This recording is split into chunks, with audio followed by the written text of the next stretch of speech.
News ടുഡേയിലേക്ക് സ്വാഗതം. പ്രധാന വാർത്തകൾ. Flexi Life Easy Electronics and Home Appliances.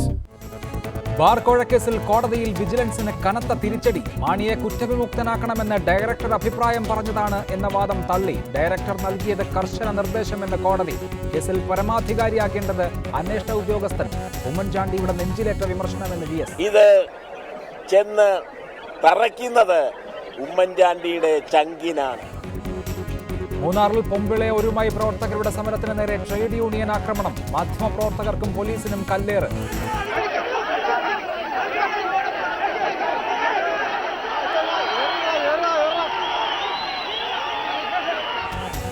തോട്ടം വ്യവസായത്തിന് താങ്ങാൻ കഴിയുന്നതാകണം കൂലിയെന്ന് മുഖ്യമന്ത്രി. ഇൻഡസ്ട്രിക്ക് താങ്ങാൻ പറ്റാത്ത വന്നാൽ അത് ഭാവിയിലേക്ക് ഒരു വർഷമൊക്കെ നമുക്ക് വേണമെങ്കിൽ എന്തെങ്കിലുമൊക്കെ ചെയ്യാൻ പറ്റും, പക്ഷേ കൂടുതൽ അത് നിൽക്കത്തില്ല. സർക്കാരും തോട്ടമുടമകളും ഒത്തുകളിക്കുന്നുവെന്ന് VS. അധ്യാപക നിയമനത്തിൽ വെള്ളാപ്പള്ളി നടേശൻ 100 കോടി കൈക്കൂലി വാങ്ങിയെന്ന് VS അച്യുതാനന്ദൻ. സംഘപരിവാറുമായി കൂട്ടുകൂടുന്നത് കള്ളപ്പണം പിടിക്കുമെന്ന് പേടിച്ച്. ആരോപണം തെളിയിച്ചാൽ പൊതുപ്രവർത്തനം നിർത്തുമെന്ന് വെള്ളാപ്പള്ളി നടേശൻ. നയൻതാരയുടെയും വിജയിയുടെയും വീടുകളിൽ ആദായ നികുതി വകുപ്പ് റെയ്ഡ്. പരിശോധന പ്രതിഫലം കുറച്ചു കാണിച്ച് നികുതി വെട്ടിച്ചു എന്ന വിവരത്തെ തുടർന്ന് വിജയിയുടെ വീട്ടിൽ പുതിയ സിനിമയുടെ സാമ്പത്തിക രേഖകൾ ശേഖരിച്ചു.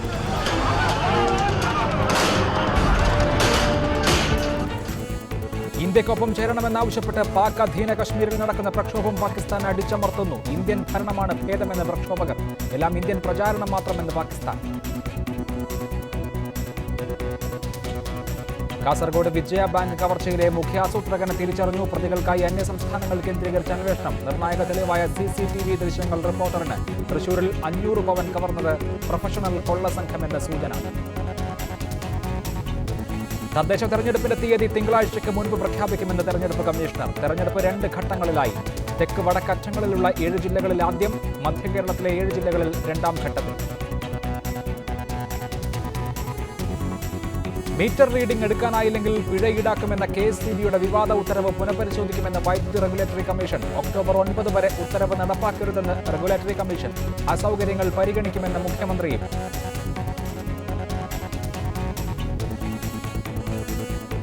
വിഴിഞ്ഞം തീരവാസികൾക്കായി പ്രത്യേക പാക്കേജിന് മന്ത്രിസഭായോഗം അംഗീകാരം നൽകി. പദ്ധതി കൊണ്ട് ഒരു വ്യക്തിക്കും ബുദ്ധിമുട്ടുണ്ടാകില്ലെന്ന് മുഖ്യമന്ത്രി. ഒരു കാരണവശാലും ഈ പദ്ധതി കൊണ്ട് ഒരു വ്യക്തിക്കോ ഒരു കുടുംബത്തിനോ ഒരു ബുദ്ധിമുട്ടും ഉണ്ടാവില്ല. ലത്തീൻ സഭാ പ്രതിനിധികളുമായി മുഖ്യമന്ത്രി ചർച്ച നടത്തി. സർക്കാരിന്റെ നിലപാട് സ്വാഗതാർഹമെന്ന് സഭാ പ്രതിനിധികൾ.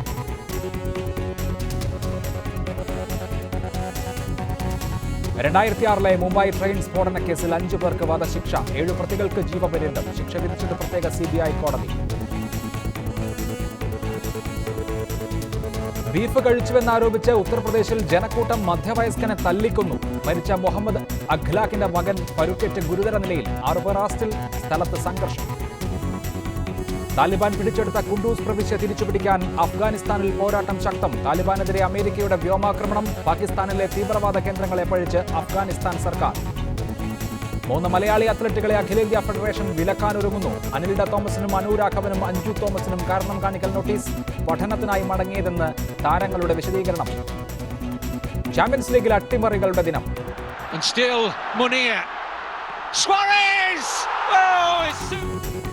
ചെൽസിയും ആഴ്സണലും തോറ്റു. ബാഴ്സലോണയ്ക്കും ബയൺ മ്യൂണിക്കിനും ജയം. റയൽ മാഡ്രിഡും മാഞ്ചസ്റ്റർ ടീമുകളും ഇന്ന് കളത്തിൽ. SN ട്രസ്റ്റിന് കീഴിലുള്ള അധ്യാപക നിയമനത്തിന്റെ പേരിൽ 4 വർഷത്തിനിടെ വെള്ളാപ്പള്ളി നടേശൻ 100 കോടി രൂപ കൈക്കൂലി വാങ്ങിയെന്ന് VS അച്യുതാനന്ദൻ ആരോപിച്ചു. ആരോപണം തെളിയിക്കാൻ VSനെ വെല്ലുവിളിക്കുന്നതായി വെള്ളാപ്പള്ളി നടേശൻ പ്രതികരിച്ചു. അതേസമയം കോഴ വാങ്ങിയത് തെളിയിച്ചാൽ പ്രവർത്തനം അവസാനിപ്പിക്കുമെന്നായിരുന്നു തുഷാർ വെള്ളാപ്പള്ളിയുടെ മറുപടി. SNDPയുടെ കോട്ടയായ കണിച്ചുകുളങ്ങരയിലാണ് VS വെള്ളാപ്പള്ളിക്കെതിരെ ഗുരുതര ആരോപണം ഉന്നയിച്ചത്. SN ട്രസ്റ്റിന് കീഴിലുള്ള കോളേജുകളിലെ അധ്യാപക നിയമനത്തിന്റെ പേരിൽ 4 വർഷത്തിനിടയിൽ വെള്ളാപ്പള്ളി 100 കോടി രൂപ കോഴ വാങ്ങിയെന്നായിരുന്നു ആരോപണം. ഈ തുക SN ട്രസ്റ്റിന്റെ വരുമാനത്തിൽ പെടുത്തിയിട്ടുണ്ടോ എന്നും നികുതി നൽകിയിട്ടുണ്ടോ എന്നും ചോദിച്ച VS ശ്രീനാരായണയുടെങ്കിലും വെള്ളാപ്പള്ളി അത് വ്യക്തമാക്കണമെന്നും പറഞ്ഞു. കഴിഞ്ഞ 4 വർഷം മാത്രം 302 നിയമനങ്ങൾ നടത്തിയിട്ടുണ്ട്. 25 ലക്ഷം മുതൽ 40 ലക്ഷം വരെയാണ് ഓരോ നിയമത്തിനും വാങ്ങിക്കൊണ്ടിരിക്കുന്നത്. അതായത് കഴിഞ്ഞ 4 വർഷത്തിനിടയിൽ തന്നെ 100 കോടി രൂപയെങ്കിലും വാങ്ങിയിട്ടുണ്ട്. കോഴയായി ആരോപണങ്ങൾ തെളിയിക്കാൻ VSനെ വെല്ലുവിളിക്കുന്നുവെന്നായിരുന്നു വെള്ളാപ്പള്ളി നടേശന്റെ പ്രതികരണം. അദ്ദേഹത്തെ വെല്ലുവിളിക്കുക, നടന്നിട്ടും തെളിയിക്കട്ടെ അദ്ദേഹം. ആരോപണത്തിനുള്ള ആരോപണം.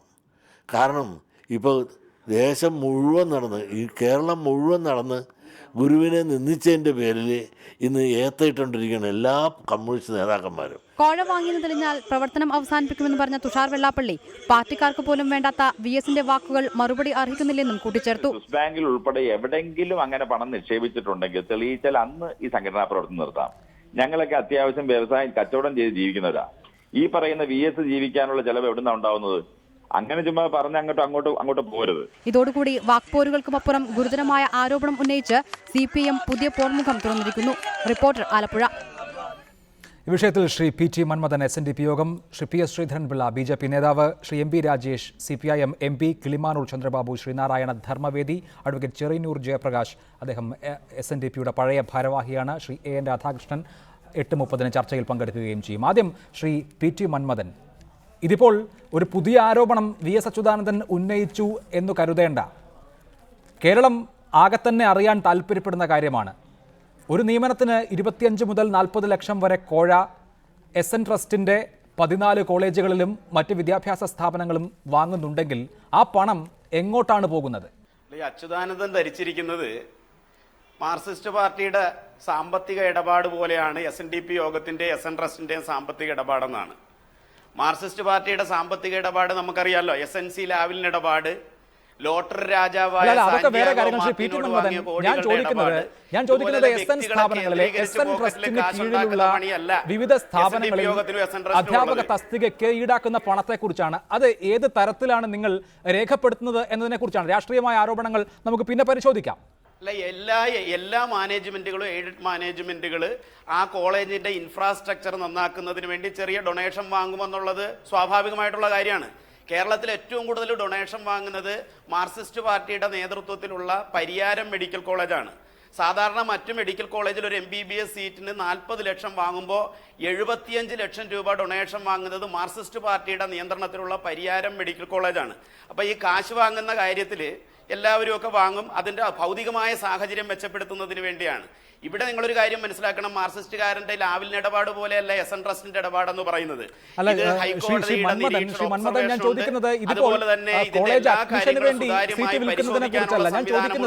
അധ്യാപക നിയമനത്തെ കുറിച്ചാണ്. അധ്യാപക നിയമനത്തിന് പണം വാങ്ങുന്നതിന്റെ കണക്കാണ് VS അച്യുതാനന്ദൻ ഇന്ന് പറഞ്ഞത്. ഈഴവ സമുദായത്തിലെ നന്നായി പഠിക്കുന്ന ഒരു വിദ്യാർത്ഥി അയാളുടെ കോഴ്സ് പൂർത്തീകരിച്ച് UGC യോഗ്യത നേടിയാൽ 25-30 ലക്ഷം രൂപ കൊടുക്കാൻ ഇല്ലാത്ത ഒരാളാണെങ്കിൽ അയാൾക്ക് SN ട്രസ്റ്റിൻ്റെ കോളേജുകളിൽ അധ്യാപകനായി ഇരിക്കാൻ സാധിക്കുകയില്ലല്ലോ.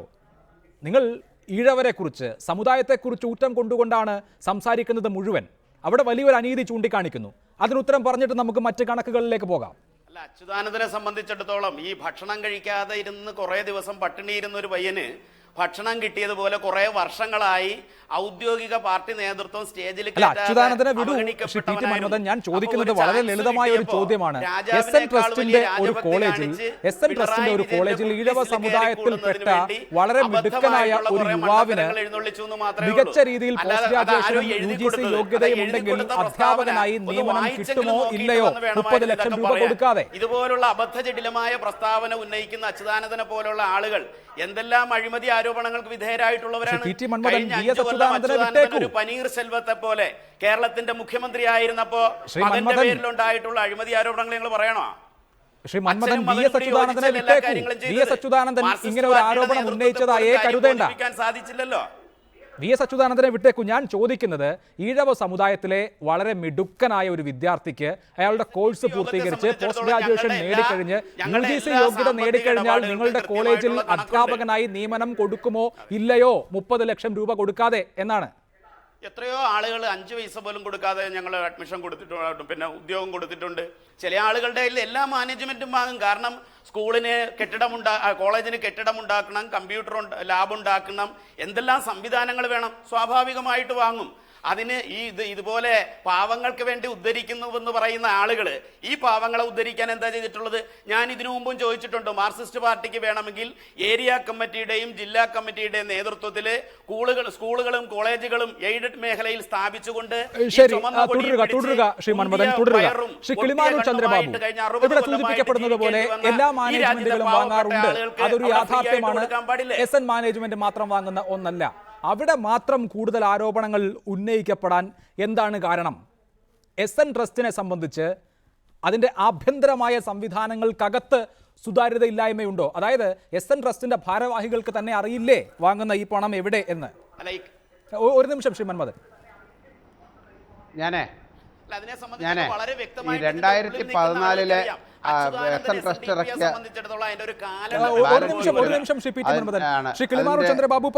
വ്യക്തമായി പറഞ്ഞിട്ടുണ്ട്. 2014 ആകെ ജനറൽ കളക്ഷനായിട്ട് കിട്ടിയിട്ടുള്ളത് 8,75,337 രൂപയാണ്. എന്ന് പറഞ്ഞാൽ 196 അപ്പോയിൻമെൻറ്റും 13 കോളേജുകളുടെയും ഒരു BEd കോളേജിൻ്റെയും ഒരു SN ട്രസ്റ്റ് ഒരു പോളിടെക്നിക്കലിൻ്റെയും മറ്റ് SN ട്രസ്റ്റിൻ്റെ കീഴിലാണ്. SNDP യോഗത്തിൻ്റെ പറയുന്നില്ല. ഇതിൻ്റെ മൊത്തമായുള്ള വരുമാനം 8,75,000 രൂപ മാത്രമാണ്. അതേസമയം 2015 ആകെ 1 രൂപ പോലും കളക്ഷൻ ഇല്ലാതെ സീറോ എന്നാണ് മാർക്ക് ചെയ്തിരിക്കുന്നത്. നിങ്ങൾ കണ്ടല്ലോ, 0 എന്നാണ് മാർക്ക് ചെയ്തിരിക്കുന്നത്. അപ്പോൾ ഈ സംഭാവന വാങ്ങിയ രൂപയെല്ലാം എവിടെ പോയി എന്നുള്ളതാണ് ഇവിടുത്തെ ക്വസ്റ്റ്യൻ. അല്ലാതെ ഈ പണം വാങ്ങിയെന്ന് എല്ലാവരും അംഗീകരിക്കുന്നുണ്ടല്ലോ. ഈ പണം എവിടെ പോയി എന്നുള്ളതാണ് നമ്മുടെ SN ട്രസ്റ്റിന്റെ. ഇനി ഇൻഫ്രാസ്ട്രക്ചർ വികസിപ്പിക്കാനായി ഡൊണേഷൻ, കോഴയല്ല ഡൊണേഷൻ വാങ്ങി എന്നുള്ളതാണെങ്കിൽ ആ പണം എവിടെ പോയി എന്നുള്ളതും പ്രശ്നമാണ്. അത് നിങ്ങളുടെ കണക്ക് പുസ്തകത്തിൽ ഉണ്ടോ?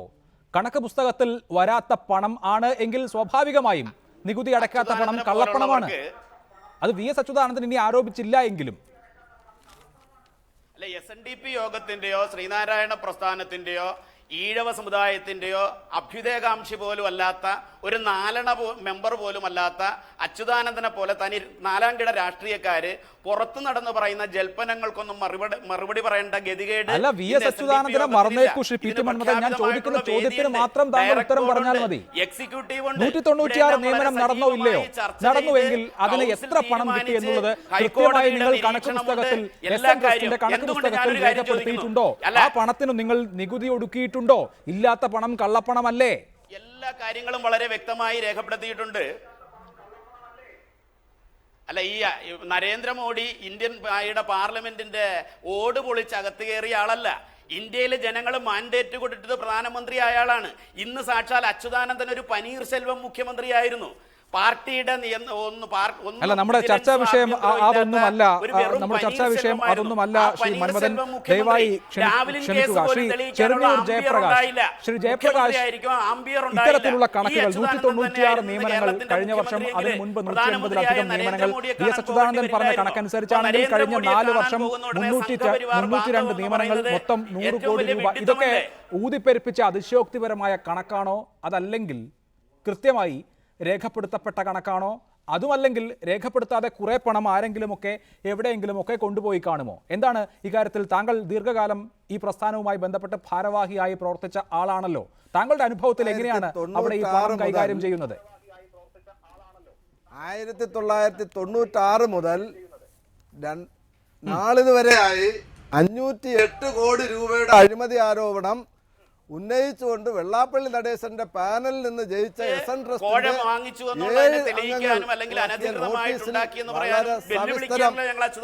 സവിസ്തരം പറയുന്നുണ്ട്. ആ പറയുന്ന അതിന്മേല് 1 കൊല്ലമായി ഈ അലിഗേഷൻ റേസ് ചെയ്തിട്ട് അതിനിടയിൽ ആകെ ശ്രീമാൻ വെള്ളാപ്പള്ളി നടേശൻ ഉന്നയിച്ച ഒരു അഡ്വക്കേറ്റ് നോട്ടീസ് അവർക്കെതിരായിട്ട് 10 കോടി രൂപ കോമ്പൻസേഷൻ കൊടുക്കണമെന്ന് കൊടുത്തതല്ലാതെ ഈ 1 കൊല്ലത്തിനിടയിൽ വെള്ളാപ്പള്ളി നടേശൻ കോടതിയിൽ കേസ് ഫയൽ ചെയ്തിട്ടില്ല. ഞങ്ങൾ വെല്ലുവിളിക്കുകയാണ്. അദ്ദേഹം ഫയൽ ചെയ്യണമെങ്കിൽ ഈ എല്ലാ 508 കോടി രൂപയുടെയും അഴിമതി ആരോപണം തെളിയിക്കുവാൻ ഞങ്ങൾ സന്നദ്ധമാണ്. വെല്ലുവിളിക്കുന്നു വെള്ളാപ്പള്ളി നടേശന്. അതല്ല, ഈ കോടികൾ ശ്രീമാൻ കോഴ മന്മഥൻ എന്നൊക്കെ പറഞ്ഞ മറ്റൊരു പറയുന്നതല്ലാതെ കാര്യം, എന്ത് അടിസ്ഥാനത്തിലാണ് ഇതൊക്കെ പറയുന്നത്? അധ്യാപക നിയമനം നടത്തുന്നു എന്ന് പറഞ്ഞു. അഴിമതി ആരോപണം ഉന്നയിക്കുന്നവരല്ലേ അത് തെളിയിക്കേണ്ടത്. ഇതെന്തൊരു വിഡ്ഢിത്തമാണ് ഈ പറയുന്നത്? ആരോപണം ഉന്നയിക്കുന്നവരാണ് തെളിയിക്കാൻ വേണ്ടിയുള്ള പരിശ്രമം നടത്തുന്നത്. അല്ലല്ല, ഞങ്ങളല്ലല്ലോ അത് ചെയ്യേണ്ടത്. അച്യുതാനന്ദൻ 4 കൊല്ലം ഭരിച്ചല്ലോ, ഇതൊക്കെ അന്വേഷിക്കാൻ പാടില്ലായിരുന്നോ? മിസ്റ്റർ മന്മഥൻ, ഞാനൊരു അഡ്വക്കേറ്റാണ്. ഡിഫമേഷൻ കേസ് ഫയൽ ചെയ്യണമെങ്കിൽ ഒരു അന്യായം കോടതിയിൽ ഫയൽ ചെയ്ത് ആദ്യം വെള്ളാപ്പള്ളി നടേശൻ മൊഴി കൊടുക്കണം. അതിനുശേഷം മാത്രമേ പ്രതികൾക്ക് സമൻസ് പോകത്തുള്ളൂ. ആ പ്രിലിമിനറി നോളജ് എങ്കിലും. അല്ല, ഡിഫമേഷന്റെ കാര്യം പോകട്ടെ, നിങ്ങളുടെ കയ്യിൽ കണക്കും തെളിവും ഒക്കെ ഉണ്ടല്ലോ. അതനുസരിച്ചുള്ള നിയമ നടപടിയുടെ കാര്യമാണ് ശ്രീ മന്മഥൻ ചോദിക്കുന്നത്.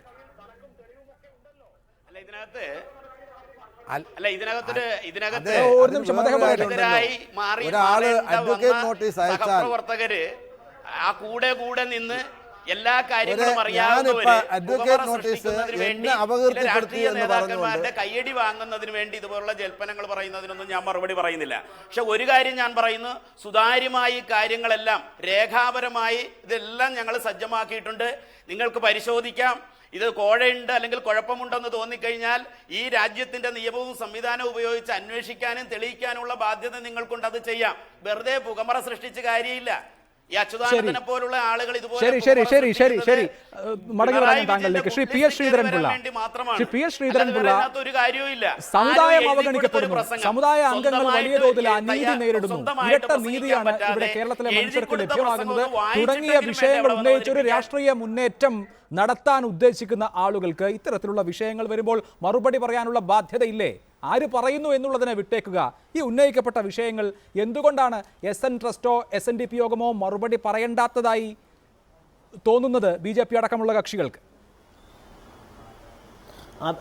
അഭിലാഷ്, ഇപ്പോഴത്തെ പ്രശ്നം എന്താ? ഇപ്പോഴത്തെ ഈ ഇലക്ഷനും ഒക്കെ വന്ന ഈ സാഹചര്യത്തിൽ പ്രധാന പ്രശ്നം എന്താ?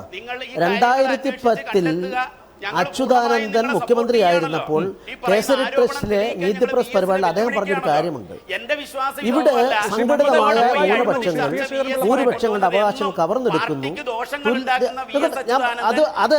അത് തന്നെയാണ് 5 കൊല്ലം മുമ്പ് കേരളത്തിലെ മുഖ്യമന്ത്രി ആന്റണി പറഞ്ഞത്. ഈ പ്രശ്നത്തിലാണ് വെള്ളാപ്പള്ളി നടേശൻ നീതി നിഷേധിക്കപ്പെടുന്നു എന്ന് പറഞ്ഞുകൊണ്ട് നമ്പൂരിയൻ നായാടി എല്ലാം യോജിപ്പിക്കാൻ ശ്രമിക്കുന്നു.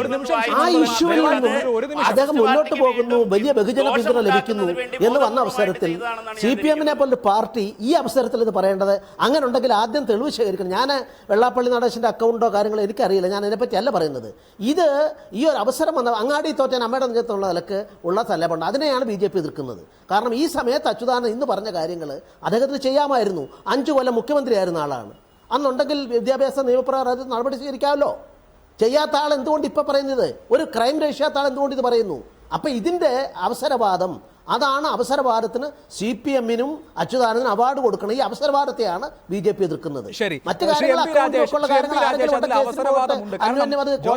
കാര്യങ്ങളുടെ വിദ്യാഭ്യാസ ബില്ലിൽ നിയമനങ്ങൾ സംബന്ധിച്ച വ്യവസ്ഥ ഫ്രീസറിൽ വെച്ചതിന് ശേഷം എത്രയോ ഇടതുപക്ഷ ജനാധിപത്യ മുന്നണിയുടെ സർക്കാരുകൾ ഉണ്ടായിരുന്നു. ഒരു സർക്കാരിനെ നയിച്ചത് VS അച്യുതാനന്ദൻ തന്നെയായിരുന്നു. ഈ അനീതിയെക്കുറിച്ച് അന്നും തികഞ്ഞ ബോധ്യം കാണുമല്ലോ. എന്തുകൊണ്ടാണ് സർക്കാരിന് നിയമനിർമ്മാണം നടത്തി ഈ നിയമനങ്ങളൊക്കെ സുതാര്യമാക്കാൻ കഴിയാതെ പോയത്? അതൊക്കെ കഴിഞ്ഞ് ഇപ്പോൾ ആക്ഷേപം ഉന്നയിച്ചിട്ട് എന്താണ് കാര്യം? അതിലെവിടെ സത്യസന്ധതയുണ്ട്? ഈ പ്രത്യേക രാഷ്ട്രീയ സാഹചര്യത്തിൽ ഒരു ആയുധമാക്കുക എന്നതിൽ കവിഞ്ഞ എന്ത് ആത്മാർത്ഥത ആ വിഷയത്തിലുണ്ട്?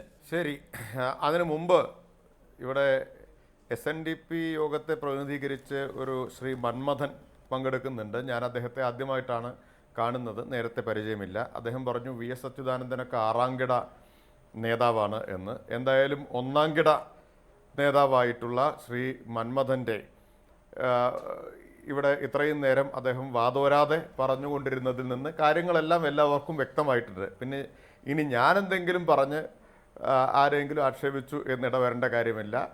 പറയാനുള്ളതെല്ലാം ശ്രീ മന്മഥൻ തന്നെ പറഞ്ഞിട്ടുണ്ട്. അദ്ദേഹം അത് ആർക്കെങ്കിലും ആക്ഷേപകരമായിട്ട് തോന്നുന്നുണ്ടെങ്കിലും മന്മഥൻ മാത്രമാണ് അതിന് ഉത്തരവാദി എന്ന് ഞാൻ പറയുകയാണ്. ഇവിടെ ശ്രീ ശ്രീധരൻപിള്ള എഴുന്നേറ്റ് പോയെന്ന് തോന്നുന്നു. അദ്ദേഹത്തിൻ്റെ പുതിയ കക്ഷികളുടെ വക്കാലത്ത് കൊണ്ട് വലഞ്ഞിട്ട് അദ്ദേഹം ഏതാണ്ട് വക്കാലത്ത് ഉപേക്ഷിച്ച് ചർച്ചയിൽ നിന്ന് രക്ഷപ്പെട്ട മട്ടാണ് കാണുന്നത്. എന്തോ ആവട്ടെ, കാരണം ഞാൻ അദ്ദേഹത്തിൻ്റെ മുഖത്ത് നോക്കിക്കൊണ്ടിരിക്കുമ്പോൾ ശ്രീ മന്മഥൻ സംസാരിച്ചു കൊണ്ടിരിക്കുമ്പോൾ അദ്ദേഹത്തിൻ്റെ മുഖത്ത് അതെ അപ്പോൾ വക്കാലത്ത് എൻ രാധാകൃഷ്ണനെ ഏൽപ്പിച്ചിട്ട് ശ്രീ ശ്രീധരൻപിള്ള പോയിരിക്കുകയാണ്. ശ്രീ ശ്രീധരൻപിള്ളയുടെ മുഖത്ത് നോക്കുമ്പോൾ കഴിച്ചിട്ട് ഇറക്കാനും വയ്യ, മധുരച്ചിട്ട് തുപ്പാനും വയ്യ എന്നുള്ളൊരു സ്ഥിതിയിലാണ് അദ്ദേഹം ഇരുന്നിരുന്നത്. പോട്ടെ, ഞാൻ പറഞ്ഞു വന്നത് ശ്രീധരൻപിള്ളയോടുള്ള ചോദിക്കാനൊരു കാര്യമുണ്ടായിരുന്നു. ശ്രീ എൻ രാധാകൃഷ്ണൻ മറുപടി പറയട്ടെ. ശ്രീധരൻപിള്ള ഇടതുപക്ഷത്തിനെതിരായിട്ട് ഉന്നയിച്ച ഏറ്റവും വലിയ ആക്ഷേപം ഈ സ്വകാര്യ എയ്ഡഡ് സ്കൂൾ നിയമനത്തിൽ എന്തുകൊണ്ട് PSCക്ക് വിട്ടില്ല ആണല്ലോ. ശരി, ഞാൻ ഇപ്പോൾ എൻ രാധാകൃഷ്ണൻ അദ്ദേഹത്തിൻ്റെ നിലപാട് വ്യക്തമാക്കട്ടെ. സ്വകാര്യ എയ്ഡഡ് സ്കൂൾ അതുപോലെ തന്നെ കോളേജ് അധ്യാപക നിയമനം PSCക്ക് വിടുന്നതിനെ BJP അംഗീകരിക്കുന്നുണ്ടോ, സ്വാഗതം ചെയ്യുന്നുണ്ടോ? അതിനുശേഷം ഞാൻ ബാക്കി പറയാം. ശ്രീ എൻ രാധാകൃഷ്ണൻ, ഇനി വരുന്ന രാധാകൃഷ്ണൻ ആ കാര്യത്തിൽ മുഴുവൻ അധ്യാപക നിയമനങ്ങളും PSCക്ക് വിടണം എന്ന ഒരു തീരുമാനമെടുത്താൽ BJP പിന്തുണയ്ക്കുമ്പോൾ പോകട്ടെ, BJP ആണ് അധികാരത്തിൽ വരുന്നതെങ്കിൽ അങ്ങനെ ഒരു തീരുമാനമെടുക്കും. അല്ല, ഇതിന് കേരളത്തിൻ്റെ നിലവിലുള്ള സാഹചര്യങ്ങളുമായിട്ട് ഒട്ടനവധി വിഷയങ്ങൾ ചർച്ച ചെയ്യപ്പെടേണ്ടതായിട്ട്. ഞാനിതിപ്പോൾ ചർച്ച കേട്ടുകൊണ്ടിരിക്കുന്ന സമയത്ത് നിങ്ങളൊക്കെ കൂടി എന്തിനാണ് ഈ SNDP നേതാക്കന്മാരെ മാധ്യമ വിചാരണ നടത്തുന്നതെന്ന് ഞാൻ സംശയിക്കുകയാണ്. അല്ല, അവർ ചോദ്യത്തിന് ഉത്തരം പറഞ്ഞാൽ ഈ മാധ്യമ വിചാരണ ഞാൻ ഏറ്റവും സൂചിപ്പിക്കാനുള്ള കാരണം ബഹുമാനായ VS അച്യുതാനന്ദൻ ഞാൻ പറഞ്ഞോട്ടെ, എന്നിട്ട് രാജേഷ് പറയട്ടെ. അല്ല, ഞാൻ അതിലേക്ക് വരികയാണ്. ഞാനത് പറഞ്ഞോട്ടെ. ഈ ചോദ്യത്തിന് ഉത്തരം പറയൂ. ഞാൻ പറയാമല്ലോ, ഇത് ക്വസ്റ്റ്യൻ എന്നല്ല, ഞാൻ അതിലേക്ക് വരികയാണ്. ഈ ചോദ്യത്തിന് ഉത്തരം പറയൂ. ഇപ്പോൾ ബഹുമാനപ്പെട്ട VS അച്യുതാനന്ദൻ വളരെ വാദവരാത രീതിയിൽ ഇന്ന് പ്രസംഗിച്ചു. കേരളത്തിലെ എല്ലാ സഹകരണ ബാങ്കുകളിലും പണം വാങ്ങി ആളുകളെ കയറ്റുന്ന ആളുകളാണ് ഇവര്. അല്ല, അതും ചർച്ച ചെയ്യണമല്ലോ. നിങ്ങൾ ചർച്ച ചെയ്യപ്പെടുമ്പോൾ നിങ്ങൾ പറയുന്ന വിഷയവും ഞങ്ങൾ പറയുന്ന വിഷയവും ചർച്ച ചെയ്യപ്പെടണം. ഇന്ന് VS അച്യുതാനന്ദൻ അധ്യാപക നിയമനത്തെക്കുറിച്ച് സംസാരിക്കും. ഞാൻ ഉദ്ദേശിക്കുന്ന ഒരു ആക്ഷേപം, VS അച്യുതാനന്ദൻ്റെ നേതൃത്വത്തിൽ സഖാവ് നയനാർ മുഖ്യമന്ത്രിയായിരിക്കുമ്പോൾ VS അച്യുതാനന്ദൻ്റെ സെക്രട്ടറി, VS അച്യുതാനന്ദൻ്റെ നേതൃത്വത്തിൽ കേരളത്തിലെ സഹകരണ സംഘങ്ങളിൽ തൊഴിൽ കൊടുക്കാമെന്നുള്ള പേരിൽ അല്ലെങ്കിൽ തൊഴിൽ കൊടുത്തതിൻ്റെ അടിസ്ഥാനത്തിൽ ഇന്നും ഒരു വാരിക്കൂട്ടുന്ന പണത്തെക്കുറിച്ച് അന്വേഷണം നടത്തണം. അല്ല, അതൊക്കെ വേറെ വിഷയങ്ങളാണ്. ലളിതമായ ഒരു ചോദ്യം, അധ്യാപക നിയമനം PSCക്ക് വിടണമോ വേണ്ടയോ? അല്ല, ഇതിനെ സംബന്ധിച്ച് ഞാൻ നേരത്തെ സൂചിപ്പിച്ചല്ലോ. ഇപ്പം ഞങ്ങളുമായി ബന്ധപ്പെട്ട പ്രസ്ഥാനം കേരളത്തിൽ ഏതാണ്ട് 100 കണക്കിന് സ്കൂളുകൾ നടത്തുന്ന പ്രസ്ഥാനമാണ് ഞങ്ങൾ ആരുടെയൊന്നും കുഴ വാങ്ങാറില്ല. ഞങ്ങൾ ആരും അതിന് ഞങ്ങൾ കുഴ വാങ്ങാറില്ല. ഞങ്ങൾ മാന്യമായ രീതിയിൽ ഞങ്ങൾ സ്ഥാപനങ്ങൾ നടത്തുന്നുണ്ട്. പക്ഷേ കേരളത്തിൻ്റെ വിദ്യാഭ്യാസ ആദ്യകാല ചരിത്രം മുതൽ പരിശോധിച്ചാൽ പാവപ്പെട്ട ആളുകൾ, പ്രത്യേകിച്ച് പിന്നോക്ക വിഭാഗവുമായി ബന്ധപ്പെട്ട ആളുകളാണ് SNDPയുമായി ബന്ധപ്പെട്ട് സ്കൂളുകൾ നടത്തുന്നത്. ഇപ്പോൾ പള്ളുരുത്തി അല്ല, കോഴ വാങ്ങുന്നോ ഇല്ലയോ എന്നുള്ളത് നിങ്ങൾ തെളിയിക്കപ്പെടേണ്ട വിഷയമാണ്. അതാണ് ഞാൻ പറഞ്ഞത്. നിങ്ങളുടെ മാധ്യമ വിചാരണ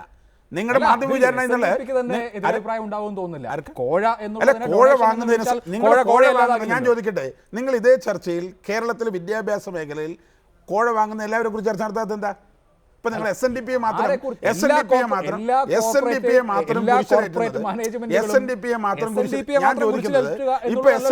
മാത്രം കുരിശിലേറ്റുന്നതിന് നിങ്ങളുടെ ഉദ്ദേശം എന്താ? ഞാൻ ചോദിക്കുന്നതല്ല, കേരളത്തിലെ ഒരു ചോദ്യം ചോദിച്ചല്ലോ. ശരി, എല്ലാ കോർപ്പറേറ്റ് മാനേജ്മെന്റുകളും അവസാനിപ്പിക്കാൻ നിയമനം നടത്തിയാൽ മതി.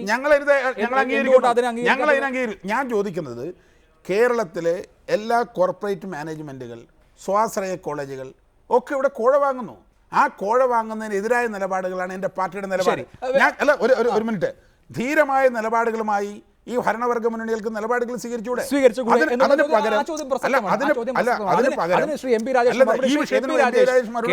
കേരളം BJP ഭരിച്ചിട്ടില്ല, അതേസമയം ഇടതുപക്ഷം പലവട്ടം ഭരിച്ചിട്ടുണ്ട്. ഇങ്ങനൊരു തീരുമാനമെടുക്കാൻ BJPയുടെ സപ്പോർട്ട് ആവശ്യമില്ല. അവർ എന്ത് നിലപാടും എടുത്തുകൊള്ളട്ടെ. ഇടതു മുന്നണിക്ക് എത്രയോ കാലം മുൻപ് ഈ നിലപാടെടുക്കുകയും അത് നടപ്പാക്കുകയും ചെയ്യാമായിരുന്നു. അതിൽ BJPക്ക് എന്താണ് കാര്യം?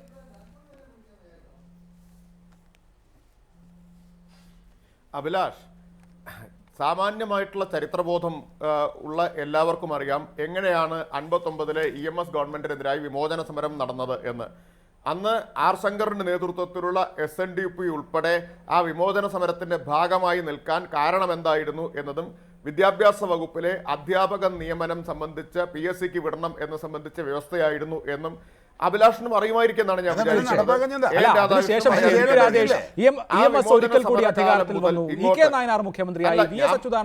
ഞാൻ പറയട്ടെ, പറയൂ. ഞാൻ പറഞ്ഞോട്ടെ. അപ്പോൾ അധ്യാപക നിയമനം PSCക്ക് വിടുക എന്ന ആശയം എന്ന കാഴ്ചപ്പാട് ആദ്യം മുന്നോട്ട് വെച്ചത് കമ്മ്യൂണിസ്റ്റുകാർ ആദ്യം തന്നെ കേരളത്തിൽ അധികാരത്തിൽ വന്നപ്പോഴാണ്. ഏതെങ്കിലും ഒരു ഘട്ടത്തിലല്ല, ആദ്യം വന്നപ്പോൾ തന്നെ മുന്നോട്ട് വെച്ച കാഴ്ചപ്പാടാണ് PSCക്ക് വിടുക എന്നുള്ളത്. അതിനെ എതിർത്തു തോൽപ്പിച്ച കൂട്ടരാണ് ഇപ്പോൾ നിങ്ങൾ എന്തുകൊണ്ട് നിയമം പാസ്സാക്കുന്നില്ല എന്ന് ചോദിച്ചത്. ഞങ്ങളുടെ നിലപാട് എന്തോതാ? ഞാൻ SFIയുടെ സംസ്ഥാന സെക്രട്ടറി ആയിരുന്ന ആളാണ്, DYFIയുടെ സംസ്ഥാന ഭാരവാഹിയായിട്ടിരുന്ന ആളാണ്. ഞങ്ങൾ എത്രയോ തവണ ഈ ആവശ്യം മുന്നോട്ട് വെച്ചിട്ടുണ്ട്. രണ്ടാം വിമോചന സമരം എല്ലാവരും കൂടി മുറവിളി കൂട്ടിയത് ഓർക്കുന്നുണ്ടോ? അധ്യാപക എന്നോടാണല്ലോ കേരളത്തിന് നിയമസഭയിൽ ഞാനൊന്ന് പറയട്ടെ, മറുപടി പറയൂ. അല്ലെന്ന് കേരളത്തിന് നിയമസഭയിൽ രാജേഷ് ഞങ്ങളില്ലല്ലോ, നിങ്ങളാണല്ലോ കേരളത്തിലെ നിയമസഭയിൽ.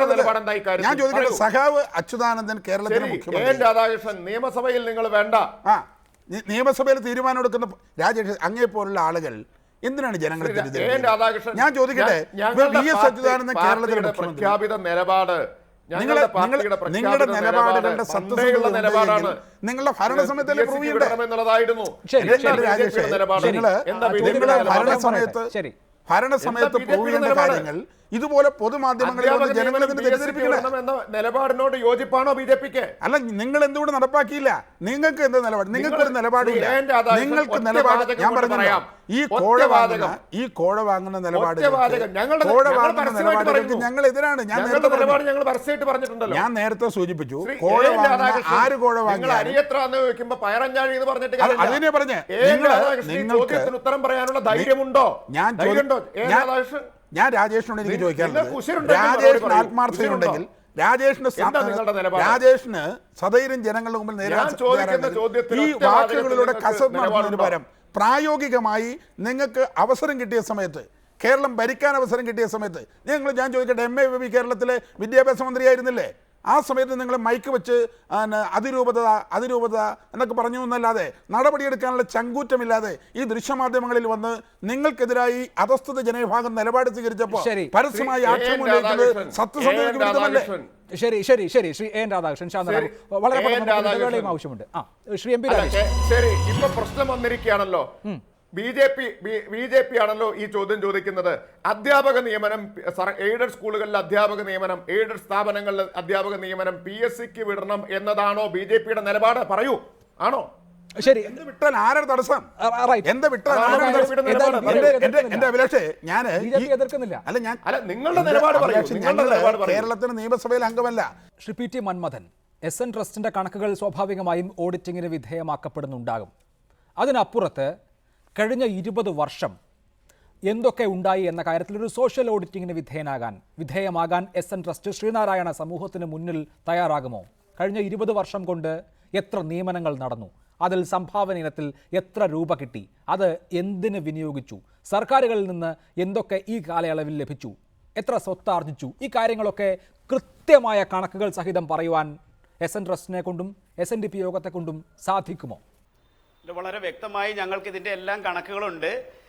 അതിനു മുമ്പായി ശ്രീ MP രാജേഷ് വളരെ തെറ്റിദ്ധാരണ ഉണ്ടാക്കുന്ന ഒരു പ്രസ്താവന ഇവിടെ നടത്തി. അദ്ദേഹത്തിൻ്റെ സ്വാഭാവികമായ ശൈലിയുടെ ഭാഗമാണ്.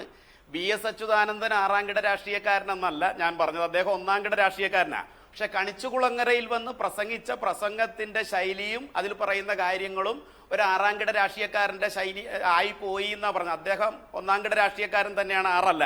പിന്നെ ഇന്ന് തൊട്ടാണ് ഇദ്ദേഹത്തോട് ഇത്ര ബഹുമാനം ഇവർക്ക് തോന്നിയെന്ന് എനിക്ക് അറിയണില്ല.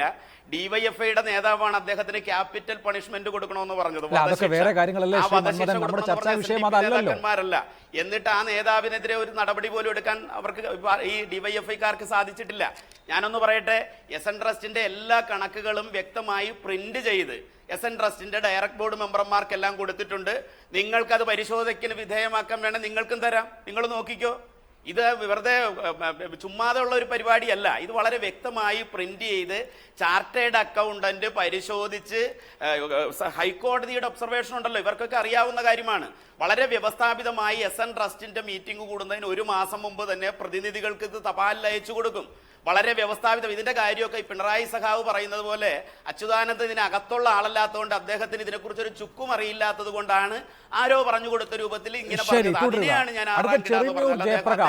ഇത് വ്യവസ്ഥാപിതമായ രീതിയിൽ വിലയിരുത്തപ്പെടുന്ന കൃത്യമായ കണക്കുകളുള്ള വർഷാവർഷം ജനറൽ ബോഡി ചേരുന്ന തെരഞ്ഞെടുപ്പ് നടക്കുന്ന ഒരു സംവിധാനമാണ്. ഇതിൽ പാളിച്ചകൾ ഉണ്ടെങ്കിൽ അത് ചൂണ്ടിക്കാണിക്കാം, അതിൽ നിയമ നടപടികൾ എടുക്കാം. ഇത്രയധികം കുഴപ്പങ്ങൾ ഈ 2 പതിറ്റാണ്ട് കൊണ്ട് ഉണ്ടായിട്ടുണ്ടെങ്കിൽ നിശ്ചയമായും അതിനെ കോടതിയിലടക്കം ചോദ്യം ചെയ്യാവുന്നതാണ്. അക്കാര്യത്തിൽ ഒരു വിജയവും താങ്കളുടെ പക്ഷത്തിന് ഇതുവരെ ഉണ്ടാകാത്തത് എന്തുകൊണ്ടാണ്?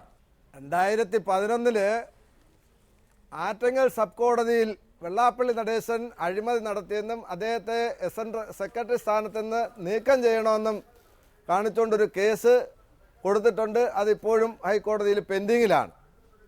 അവിടെയെല്ലാം നമ്മൾ ഈ കണക്കുകൾ ഉദ്ധരിച്ചുകൊണ്ട് തന്നെയാണ് പറഞ്ഞത്. അദ്ദേഹം വന്നിട്ട് 14 വർഷവും ഈ ആഡിറ്റ് ഒബ്ജക്ഷൻ വരുന്നത് അസറ്റുകൾ രേഖപ്പെടുത്താറില്ല, അസറ്റ് കീപ്പ് ചെയ്യുന്നില്ല എന്നും പറഞ്ഞു വരുന്നുണ്ട്. അസറ്റ്സ് എന്ന് പറയുമ്പോൾ എത്രയോ കോടിക്കണക്കിന് എസ് ട്രസ്റ്റിൻ്റെ സ്ഥാപനങ്ങളിലുള്ള സാമഗ്രികളായിരുന്നാലും ഒക്കെ തന്നെ ഈ രീതിയിൽ വരുന്നതാണ്. ആ അസറ്റ് രജിസ്റ്റർ കീപ്പ് ചെയ്യാതിരുന്നാൽ തന്നെയും അത് ഒരു അലിഗേഷനാണ്.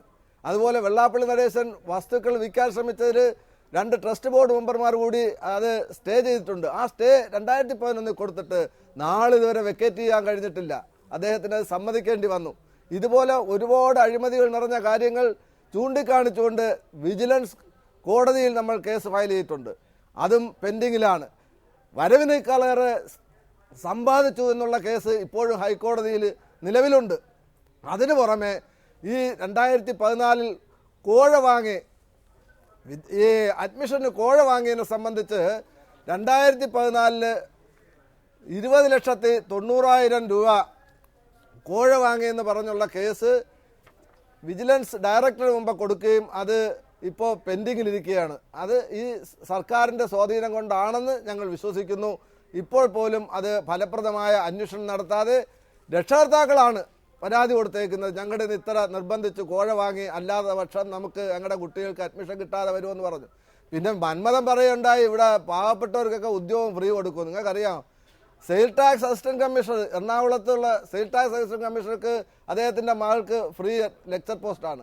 അതിന് അദ്ദേഹത്തിൻ്റെ ബിസിനസ് ഫ്ലറിഷ് ചെയ്ത് കൊണ്ടുപോകുന്നതിനും തടസ്സങ്ങൾ കൂടാതെ കൊണ്ടുപോകുന്നതിനും അത് ഉപയോഗിക്കും. അതുപോലെ തന്നെയാണ് 2 ഹൈക്കോടതി ജഡ്ജിമാരുടെ മക്കൾക്ക് ലെക്ചർ പോസ്റ്റ് ഫ്രീ ആണ്. ഈ സമയത്താണ് പാവപ്പെട്ടവരായ നമ്മുടെ സമുദായ അംഗങ്ങൾക്കും എത്ര വാങ്ങുന്നത് 50 ലക്ഷം, 40 തൊട്ട് 50 ലക്ഷം വരെ വാങ്ങി. ഇനി 84 അപ്പോയിൻമെൻറ്റുകൾ നടക്കാൻ പോകുന്നു. 60 ലക്ഷം വെച്ച് വാങ്ങാനുള്ള അച്ചാരം വാങ്ങി നിൽക്കുകയാണ് വെള്ളാപ്പള്ളി നടേശൻ. ഇതൊക്കെ നിങ്ങൾ നേരത്തെ സൂചിപ്പിച്ചതോടെ എല്ലാ മാനേജ്മെൻറ്റുകളിലും കോഴ വാങ്ങുന്നു ഒരു പരിധിവരെ സമ്മതിക്കുന്നു. പക്ഷെ കോഴ വാങ്ങിയാൽ ക്രിസ്ത്യൻ മാനേജ്മെൻ്റ് ആയാലും NSS മാനേജ്മെൻ്റ് ആയാലും കോളേജിൻ്റെ വികസന പ്രവർത്തനങ്ങൾക്ക് അത് ഉപയോഗിക്കുന്നുണ്ട്. നിങ്ങൾക്ക് ഈ 14 SN കോളേജുകൾ നിങ്ങൾക്കൊന്ന് സന്ദർശിക്കാം. ഇവിടെ എത്ര കോളേജിലാണ് ഇൻഫ്രാസ്ട്രക്ചർ ഡെവലപ്പ് ചെയ്തിട്ടുണ്ട്. ശരി, MP രാജേഷ്, സമുദായ സംഘടനകൾ ഓരോരോ ഘട്ടങ്ങളിൽ അവരുടേതായ രാഷ്ട്രീയ നിലപാടുകൾ സ്വീകരിക്കുന്നത് പുതിയ കാര്യമല്ല. നിയമനത്തിൻ്റെയും അതുപോലെ തന്നെ അഡ്മിഷൻ്റെയും കാര്യത്തിൽ കോഴ വാങ്ങുന്നതും ഒരാൾ നല്ലത് ഒരാൾ മോശം എന്ന് പറയാനുള്ള സാഹചര്യം നമ്മുടെ നാട്ടിലില്ല. ഏറെക്കുറെ എല്ലാവരും ഒരേപോലെയാണ്. SNDP യോഗം ചില നിലപാടുകൾ സ്വീകരിക്കുമ്പോൾ അതുകൊണ്ട് തന്നെ ഇടതുമുന്നണിയോ CPIMോ ഏതെങ്കിലും തരത്തിൽ പരിഭ്രമിക്കേണ്ട കാര്യമോ അതിനോടൊരു ഓവർ റിയാക്ഷൻ ഉണ്ടാക്കേണ്ട കാര്യമോ ഉണ്ടോ? പരിഭ്രമത്തിൻ്റെ പ്രശ്നവുമില്ല, ഓവർ റിയാക്ഷൻ്റെ പ്രശ്നവുമില്ല. ഞങ്ങൾ സമുദായ സംഘടനകൾ ഇത്തരത്തിൽ രാഷ്ട്രീയത്തിൽ ഇടപെടുന്ന ഘട്ടങ്ങളിലെല്ലാം അതിനോട് പ്രതികരിച്ചിട്ടുണ്ട്. അത് കമ്മ്യൂണിസ്റ്റ് പാർട്ടിയുടെ CPIMൻ്റെ രാഷ്ട്രീയ പ്രവർത്തനത്തിൻ്റെ ഭാഗമാണ്. ഞങ്ങൾക്ക് അങ്ങനെ പ്രതികരിക്കാനുള്ള അവകാശം ഞങ്ങൾക്കില്ലേ? അപ്പോൾ അതാണ് ഇതിലുണ്ടായിട്ടുള്ളത്. പിന്നെ ഈ ചർച്ചയിലൊരു പ്രധാനപ്പെട്ട കാര്യം BJP നേതാവ് ശ്രീ ശ്രീധരൻപിള്ള ഉന്നയിച്ചൊരു പ്രശ്നത്തിൽ ഇപ്പോഴും തീരുമാനമായില്ല. ശ്രീ AN രാധാകൃഷ്ണൻ മറ്റൊന്നും വിചാരിക്കരുത്, എൻ്റെ അറിവില്ലായ്മ കൊണ്ട് ഞാൻ ചോദിക്കുകയാണ്. ഈ എയ്ഡഡ് സ്ഥാപനങ്ങളിലെ അധ്യാപക നിയമനം PSCക്ക് വിടണമെന്നാണോ BJPയുടെ അഭിപ്രായം? എനിക്കൊന്ന് പറഞ്ഞു മനസ്സിലാക്കി തരൂ പ്ലീസ്. അറിവില്ലായ്മ കൊണ്ട് ചോദിക്കുന്നതാണ്. അല്ല, ഞാൻ BJPയുടെ നിലപാട് എന്താണെന്ന് അറിയാനുള്ള ആഗ്രഹം കൊണ്ട് കൂടി ചോദിക്കുകയാണ്. അതെ, PSCക്ക് വിടുന്നതിന് ഞങ്ങളാരും എതിരല്ല. എനിക്ക് അതിനോട് കൂട്ടിച്ചേർത്ത് ബഹുമാനപ്പെട്ട രാജേഷിനോട് എനിക്ക് ചോദിക്കാനുള്ളത്, ഈ പറയുന്നതിൽ എന്തെങ്കിലും, കാരണം അച്യുതാനന്ദൻ കേരളത്തിലെ മുഖ്യമന്ത്രിയായിരുന്നു, നയനാർ മുഖ്യമന്ത്രിയായിരുന്നു, MA ഭവി വിദ്യാഭ്യാസ മന്ത്രിയായിരുന്നു. അതൊന്നും ചെയ്യാതെ ഈ ദൃശ്യമാധ്യമങ്ങളിൽ വന്നിട്ട് ഈ ജനങ്ങളെ പറ്റിക്കുന്നതിനാ? ആ സമയത്ത് ഇവർക്ക് നിലപാട് സ്വീകരിച്ചൂടെ? ഞങ്ങൾ പുറത്തുനിന്ന് കളി കാണുന്നവരല്ലേ? ഞങ്ങൾ പുറത്തുനിന്ന് കളി കാണുമ്പോൾ ഞാൻ അതുകൊണ്ടാണ് ഈ ചർച്ചയിൽ ഞാൻ ആദ്യം ഒരു കാര്യം സൂചിപ്പിച്ചു. അധ്യാപക നിയമനത്തെക്കുറിച്ച് ഈ ആവശ്യപ്പെടുന്ന ഈ ആളുകൾ കേരളത്തിലെ സഹകരണ ബാങ്കുകളിൽ ഇവർ നടത്തുന്ന നിയമനങ്ങളെക്കുറിച്ച് പരിശോധിക്കണം. തീർച്ചയായും എല്ലാം പരിശോധിക്കപ്പെട്ടെ. ശ്രീ രാജേഷ്, സമയം വളരെ കുറവാണ്, വളരെ പെട്ടെന്ന്. അല്ല, ശ്രീ എൻ രാധാകൃഷ്ണന് അറിഞ്ഞുകൂടാത്തത് കൊണ്ടാണെങ്കിൽ ഞാൻ പറഞ്ഞു മനസ്സിലാക്കി തരാം. സഹകരണ ബാങ്കുകളിലെ നിയമനം ഇപ്പോൾ റിക്രൂട്ട്മെന്റ് ബോർഡ് വഴിയാണ് നടക്കുന്നത്. ബോർഡ് വഴിയാണ് നടക്കുന്നത്. പയറഞ്ഞാഴി എന്ന് പറഞ്ഞിട്ട് കാര്യമുണ്ടോ? എന്റെ ചോദ്യം ഇതാണ്. അല്ല, ശ്രീ എൻ രാധാകൃഷ്ണൻ ഒട്ടും മുഷിയരുത്. എന്റെ ചോദ്യം ഇതാണ്. അധ്യാപക നിയമനം PSCക്ക് വിടണം എന്ന ഞങ്ങൾ എത്രയോ കാലമായി എന്റെ ചോദ്യം രാജേഷ് ചോദിച്ച അതേ ചോദ്യം എന്തുകൊണ്ട് നിങ്ങൾ ചെയ്തില്ല? ശരി, ഈ ചോദ്യം രാജേഷ് എന്തുകൊണ്ട് ചെയ്തില്ല? രാജേഷിന്റെ പാർട്ടി കേരളത്തിലെ മുഖ്യമന്ത്രി, നിങ്ങൾ എന്തുകൊണ്ടാണ് ചെയ്യാതിരുന്നത്? വളരെ നന്ദി ചർച്ചയിൽ പങ്കെടുത്തതിനൊപ്പം Sri Kilimanoor Chandrababu, advocate Cherunniyoor Jayaprakash, Sri PS Sreedharan Pillai, Sri PT Manmadhan ചർച്ചയിൽ പങ്കെടുത്തതിന്. ഇടവേളയ്ക്ക് ശേഷം എഡിറ്റേഴ്സ് അവർ കാണാം. നമസ്കാരം.